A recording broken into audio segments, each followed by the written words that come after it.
تاریخ عالم اور تاریخ اسلام میں بہت کم ایسے مشہور فاتحین اور حکمران گزرے ہیں جن کو مسلمانوں کے ساتھ ساتھ عیسائی بھی عزت کی نگاہ سے دیکھتے ہوں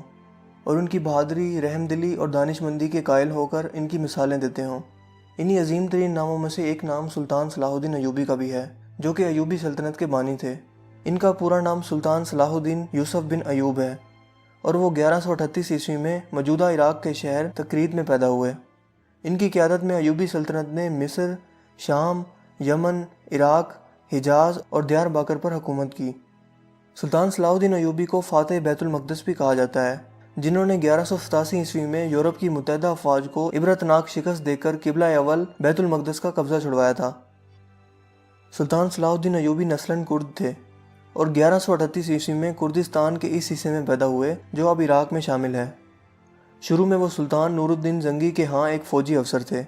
جبکہ مصر کو فتح کرنے کے لیے شیر کو کی قیادت میں، جو کہ سلطان صلاح الدین ایوبی کے چچا بھی تھے، مصر پر حملہ کیا گیا۔ اس میں سلطان صلاح الدین ایوبی بھی شامل تھے،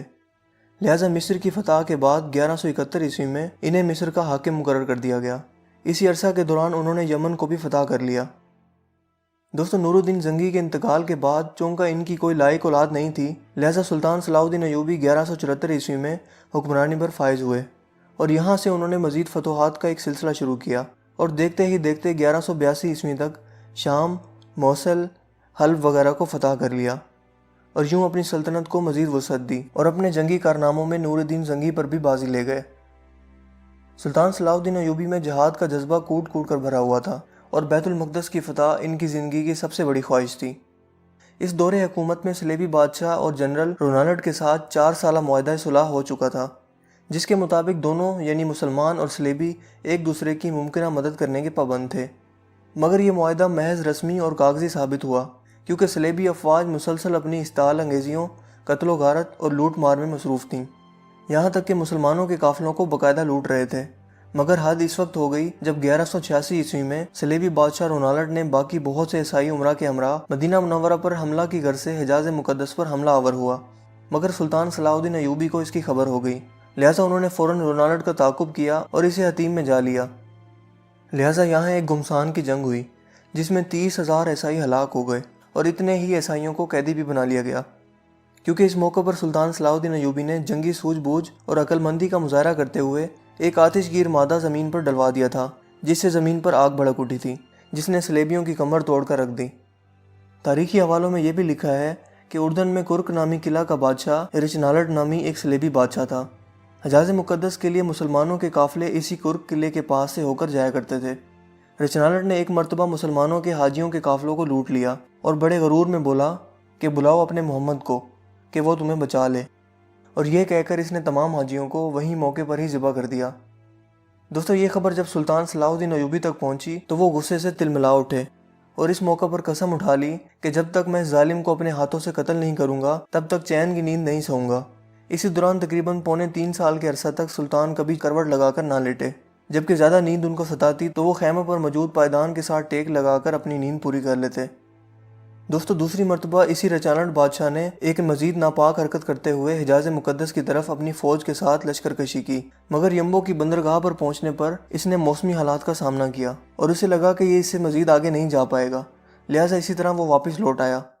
اس موقع پر بھی جب سلطان صلاح الدین ایوبی کو اس چیز کی خبر ہوئی تو انہوں نے رچنالڈ کے قتل کی دوبارہ قسم کھائی۔ دوستو، سلطان صلاح الدین ایوبی کو صلیبی اپنی حکومت اور نسل کے لیے سب سے بڑا خطرہ قرار دیتے تھے، کیونکہ وہ ان کی ذہانت، بہادری اور جنگی حکمت عملی کے قائل تھے۔ لہٰذا اس بار انہوں نے 12 عیسائی بادشاہوں کا گٹھ جوڑ قائم کیا اور سلطان صلاح الدین ایوبی پر حملہ کرنے کے لیے نکل کھڑے ہوئے، جبکہ سلطان صلاح الدین ایوبی اکیلا ہی اپنی فوج کے ہمراہ لڑنے کے لیے نکل پڑے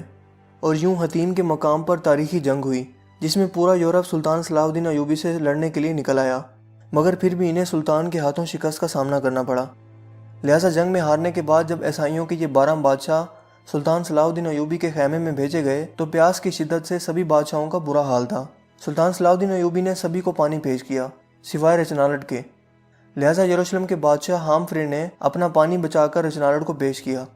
اس موقع پر سلطان نے ہامفرے کو کہا کہ یہ پانی اسے تم دے رہے ہو، میں نہیں دے رہا، کیونکہ اسلام میں اگر آپ کسی کو پانی پلا دیتے ہیں تو اسے امن کی علامت سمجھا جاتا ہے، پھر آپ اس شخص پر ہاتھ نہیں اٹھا سکتے۔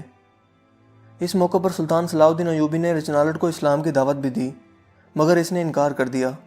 اس کے بعد سلطان صلاح الدین ایوبی نے کہا کہ میں نے تیرے قتل کی 2 مرتبہ قسم کھائی تھی، ایک مرتبہ جب تم نے لشکر حجاز مقدس پر حملہ کیا، اور دوسری مرتبہ جب تم نے حاجیوں کے قافلوں کو لوٹا تھا اور کہا تھا کہ بلاؤ اپنے محمد کو کہ وہ تمہیں بچا لے۔ لہٰذا میں نے ان دونوں موقعوں پر قسم کھائی تھی کہ میں تجھے اپنے ہاتھوں سے قتل کروں گا، اور آج حضرت محمد صلی اللہ علیہ وآلہ وسلم کا ادنا سا خادم اس فریضہ کو سر انجام دینے لگا ہے۔ جس کے بعد سلطان نے اپنی تلوار اٹھائی اور رچنالٹ کی گردن کاٹ دی، مگر گردن پوری طرح نہ کٹی اور ایک جانب کو لٹک گئی۔ یہ منظر دیکھنے کے بعد وہاں موجود تمام بادشاہوں پر کپکپی طاری ہو گئی۔ دوستو، اس جنگ کے بعد اسلامی افواج عیسائیوں کے علاقوں پر چھا گئیں۔ حطیم کی فتح کے بعد سلطان صلاح الدین ایوبی بیت المقدس کی فتح کے لیے نکل کھڑے ہوئے، اور ایک ہفتے کی مسلسل خون ریزی کے بعد آخرکار عیسائیوں نے ہتھیار ڈال دیے اور رحم کی درخواست کی۔ یوں بیت المقدس پورے 91 سال بعد دوبارہ مسلمانوں کے قبضے میں آ گیا، اور تمام فلسطین سے مسیحی حکومت کا مکمل خاتمہ ہو گیا۔ بیت المقدس کی فتح سلطان صلاح الدین ایوبی کی سب سے بڑی خواہش تھی، اور ان کا سب سے بڑا کارنامہ بھی تھا۔ انہوں نے مسجد اقصیٰ میں داخل ہو کر نور الدین زنگی کا تیار کردہ منبر اپنے ہاتھ سے مسجد میں رکھا۔ اس طرح نور الدین زنگی کی خواہش سلطان کے ہاتھوں پوری ہوئی۔ سلطان صلاح الدین ایوبی نے بیت المقدس میں داخل ہو کر وہ مظالم نہیں کیے جو اس شہر پر قبضے کے بعد عیسائی افواج نے کیے تھے۔ وہ ایک مثالی فاتح کی حیثیت سے بیت المقدس میں داخل ہوئے اور فدیہ لے کر ہر عیسائی کو امان دے دی، جبکہ جو غریب فدیہ نہیں دے سکتا تھا، ان کے فدیے کی رقم خود صلاح الدین ایوبی اور ان کے بھائی ملک العادل نے خود ادا کی۔ دوستو، بیت المقدس کی فتح کے بعد چونکہ تمام مسیحی حکومت ختم ہو گئی تھی جو فلسطین میں 1099 عیسوی سے قائم تھی، اور تمام فلسطین مسلمانوں کے قبضے میں آ گیا تھا، جو کہ 761 سال تک مسلسل مسلمانوں کے قبضے میں رہا، یہاں تک کہ 1948 میں امریکہ، برطانیہ اور فرانس کی مشترکہ سازش سے فلسطین کے علاقے میں یہودی سلطنت قائم کی گئی جس کا نام اسرائیل ہے، اور بیت المقدس کا نصف حصہ ان یہودیوں نے قبضے میں لے لیا۔ 1967 کی عرب اسرائیل جنگ میں بیت المقدس پر اسرائیلیوں نے دوبارہ قبضہ کر لیا، اور یوں آج بھی قبلہ اول بیت المقدس کسی سلطان صلاح الدین ایوبی کا منتظر ہے۔ دوستو، بیت المقدس پر قبضے کی خبر جب یورپ پہنچی تو تمام یورپ میں کوہرام مچ گیا اور ہر طرف لڑائی کی تیاریاں ہونے لگیں۔ جرمنی، اٹلی، فرانس اور برطانیہ کی فوجیں اس قبضے سے لڑنے کے لیے روانہ ہونے لگیں۔ یورپ کی اس متحدہ فوج کی تعداد 6 لاکھ کے قریب تھی۔ عیسائی فوج نے اب تک اتنی عظیم الشان فوج ابھی تک قائم نہیں کی تھی۔ یہ عظیم الشان لشکر یورپ سے روانہ ہوا اور ایکا کی بندرگاہ کا محاصرہ کر لیا، جبکہ سلطان صلاح الدین ایوبی نے تنہا ایکا کی حفاظت کے لیے تمام انتظامات مکمل کر لیے تھے، مگر صلیبیوں کو مسلسل یورپ سے مدد پہنچ رہی تھی، لہٰذا اس مارکے میں 10,000 عیسائی قتل ہونے کے باوجود صلیبیوں نے محاصرہ جاری رکھا، جبکہ دوسری طرف سلطان صلاح الدین ایوبی کو کسی دوسرے اسلامی ملک کی مدد اور تعاون حاصل نہ ہو سکا۔ اس لیے صلیبی ناکہ بندی کی وجہ سے اہل شہر اور سلطان کا تعلق ٹوٹ گیا، اور سلطان باوجود اپنی پوری کوشش کے مسلمانوں کو مزید طاقت فراہم نہ کر سکے،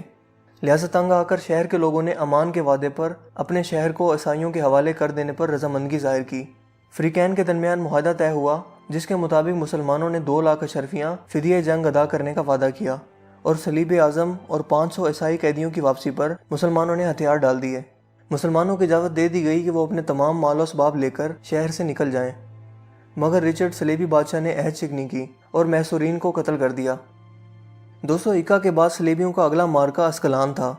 یہاں پہنچنے سے پہلے عیسائیوں کا سلطان صلاح الدین ایوبی نے 11 مرتبہ مقابلہ کیا۔ سب سے اہم مارکہ درسوف کا تھا، جس میں سلطان نے بہادری اور جوان مردی کی عظیم مثالیں پیش کی، جن کی بدولت صلیبیوں کے حوصلے پست ہو گئے، مگر چونکہ کسی مسلمان حکومت خصوصاً خلیفہ بغداد کی طرف سے کوئی مدد نہیں پہنچی تھی، لہذا سلطان کو پسپائی اختیار کرنا پڑی، جبکہ واپسی پر سلطان صلاح الدین ایوبی نے اسکلان کا شہر خود ہی تباہ کر دیا، اور جب صلیبی وہاں پہنچے تو انہیں اینٹوں کے ڈھیر کے سوا کوئی چیز حاصل نہ ہوئی۔ اسی دوران سلطان نے بیت المقدس کی حفاظت کی تیاریاں بھی مکمل کر لیں، کیونکہ اب صلیبیوں کا اگلا رخ بیت المقدس تھا۔ یوں سلطان نے اپنی مختصر فوج کے ساتھ اس قدر عظیم لشکر کا جوان مردی سے مقابلہ کیا اور اتنی بہادری اور دانش مندی سے لڑے کہ صلیبیوں کو فتح کی کوئی امید نہ رہی، لہٰذا وہ صلح کی درخواست کرنے لگے۔ یوں فریقین میں صلح کا معاہدہ ہوا، جس کے مطابق معاہدے کی 3 شرطیں رکھی گئیں۔ نمبر 1، بیت المقدس مسلسل مسلمانوں کے قبضے میں رہے گا۔ نمبر 2، حیفا، یافا اور عکا کے شہر صلیبیوں کے قبضے میں چلے جائیں گے۔ نمبر 3، اسکلان آزاد علاقہ تسلیم کیا جائے گا اور زائرین کو مسلسل آمد و رفت کی اجازت ہوگی۔ اور یوں اس معاہدے کے بعد تیسری صلیبی جنگ کا خاتمہ ہو گیا۔ اس جنگ میں صلیبیوں کو سوائے ایک شہر ایکا کے علاوہ کچھ بھی حاصل نہ ہوا اور وہ ناکام واپس لوٹ گئے۔